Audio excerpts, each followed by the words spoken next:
So we won't be covering them again today. Any questions you have after, just zero in on what I'm going to be talking about here. We'll get to the other subjects again probably next week. So you all know that I have twice put a reprieve on gas taxes, and the second round included excise taxes as well.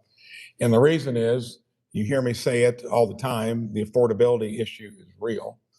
And that doesn't just mean gas prices, it means property taxes, it means utility rates, it means probably the thing that we all fear most when we need it, healthcare costs. And a lot of times those are a big surprise and in a way that can send you to bankruptcy court. Again, I've said it, the burden we've been shouldering for nearly a year and a half came from the prior administration when prices went up over those 3 years 25%. We're just getting now a year and a half of the burden. Incomes haven't caught up with that kind of inflation. We'll keep seeing that diminish over time, but in the meantime, anyone that's got the ability to do it, and only well-run states are going to be able to do it because it all comes at a cost. And making life more affordable, as I said, is going to be that top priority. Hoosiers now have the least expensive gas in the country. Begs the question, well, how long can you do it? Well, you can do it if you've got the ability to do it, which we do. And I'm going to extend both reprieves for another 30 days. That means through, actually, I think I can do it in 60 days at a time in this case. So we're going to take it all the way through the end of July. This extension will give that breathing room and a little more dependability on it. Again, I'm able to do it because of the executive actions that you can take in coordination with the legislature. 120 days can be in its totality if it is an energy emergency, and that differentiates it why it can be extended again today. And as far as NDOT is concerned, you know, they do take a hit when you do this. They should be able to recover this with their own reserves. Still brings up the issue that long-term road funding is an issue the legislature is going to have to take up, and all Hoosiers are going to have that discussion, because the last time we attended to it was in 2017. And the impact from that bill, we're seeing revenues flatten, which they did in 24, and start to wane a little bit in 25. We're not canceling any projects. We'll be reviewing it monthly. And when it comes to reimbursing locals, they lose out on some of this. Been in conversation with the legislature. They should be able to get reimbursed fully. Why? Because we're running our state well. And when you're running your state better than it's been run before, that could accumulate into $1 billion of savings over time within a year. And I think there's even more to be saved year after year after that. When your state is experiencing record growth compared to your neighbors, which we've talked about, our economy is growing twice as fast as Ohio's, Illinois', 3 times as fast as Kentucky's, 6 times as fast as Michigan's. So that means on saving money on the management side, better economic development, stronger economy on the revenue side. So we'll backfill those lost revenues into locals so they won't have to worry about it. And if we keep on the path that we've been on, and that's holding all vendors that actually work with the state, give us better value for what you're doing, run our state better. We got a lot of things we're going to be able to do that other states can't. So this is gas savings is kind of a lifeline through a tough period like this. Whatever happens at the federal level, we need to get through that. I think most prior administrations wanted to do what this one is, but it has caused pain onto the affordability issue that again was created by a prior administration. Well-run states are going to be able to overcome all of that and do things that we've been wanting to do for a long time when it comes to things like pre-K, childcare, certain infrastructure projects.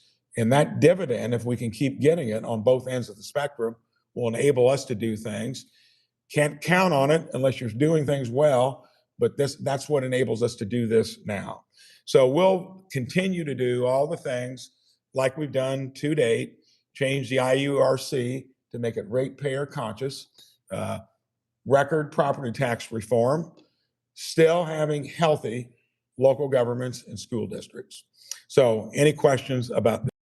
You've been in talks with Republican leadership in the General Assembly, and would they agree to a special session after August once this authority expires? So we haven't talked about that. And the fact that we're the only state that's really done this, others are looking at it, probably wishing they had, especially the run states.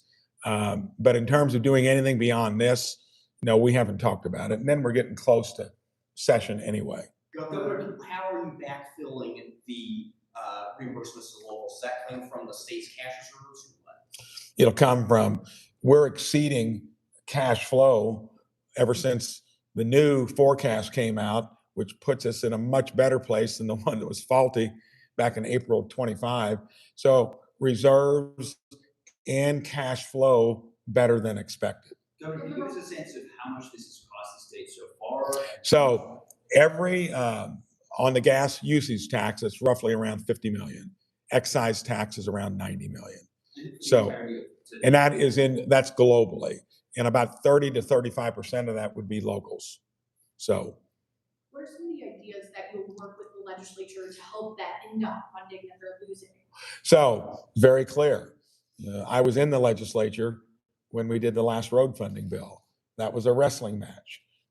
50 stakeholders came in. I was on Ways and Means and Roads and Transportation. So it was a long discussion and ended up then, it was a 20-cent increase on diesel, 10 on gas, and it enabled us to build out 69 and do other projects around the state. Right now, we're in a place where on 70, which is not in great shape, one of the most highly used interstates in the country, costs $170 million to keep it in the shape it's in, not to mention lane additions, which we've only been able to do a little. So there'll have to be a discussion, and that'll have to be the legislature getting to it. We've not used general revenues. Some think we should, since we have structural surpluses. They'll have to figure that out.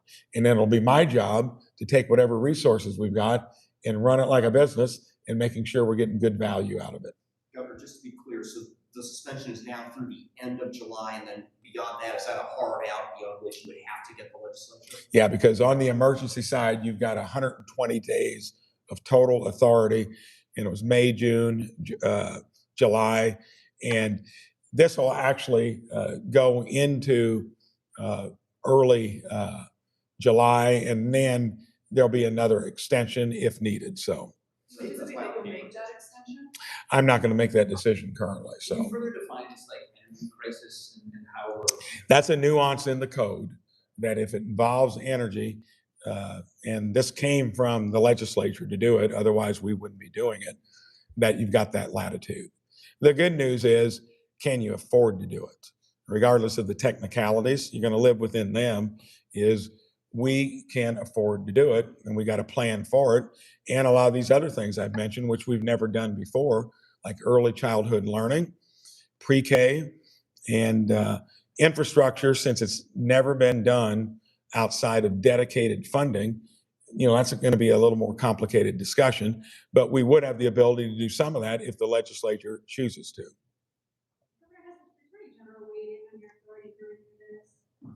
No, it must mean that there isn't anything to weigh in on. And if he did, we'd pay attention to that, but he has not. When can locals expect those reimbursements? They're going to be starting to build their budgets for next year coming this late summer. I don't know exactly the timing on it. We'll find that out, but I think it'll be something that we can do before we have to officially open the budget back up. But they will be reimbursed for it. Are there any concerns that this could eat into money for others? Say you mentioned childcare, for example. Are you concerned that could happen as the No, and by the way, those are things that nobody's been able to do before. I feel very good about where we're at financially as a state. That doesn't mean something unforeseen comes along, barring a faulty budget forecast again. That never did make sense to me. And the good news is, through economic growth, we're the shining star in the Midwest. Wages are going up. Revenues are coming in. That's because businesses want to come here. We've made a lot of things easier in a short period of time in terms of how our agencies run. Run it as customer service, not even constituent service. And that's being noticed across the country. And we're getting all kinds of investment. Eli Lilly, look what they committed to. But it's from Main Street to larger companies. And again, when you can see it on both ends, we've never really paid much attention to running state government more efficiently. And the reason that's occurred is because I had 8 entrepreneurs, private sector individuals, come into state government to help run it more like a business. So all that's adding up. It'll enable us to look at opportunities other states may not. Thank you for your questions. Appreciate it. Sorry, back on this, the 50 million that you quoted, is that for the time that it's been in place so far, or for the additional that they're putting into it? For the what? The cost of this. I think it's 50 million for the gas tax. So each month that the gas tax, use tax is suspended, it's roughly 50 million. Each month that the excise tax, it's roughly 90 million. And we didn't do the excise tax, remember, the first month. You're welcome.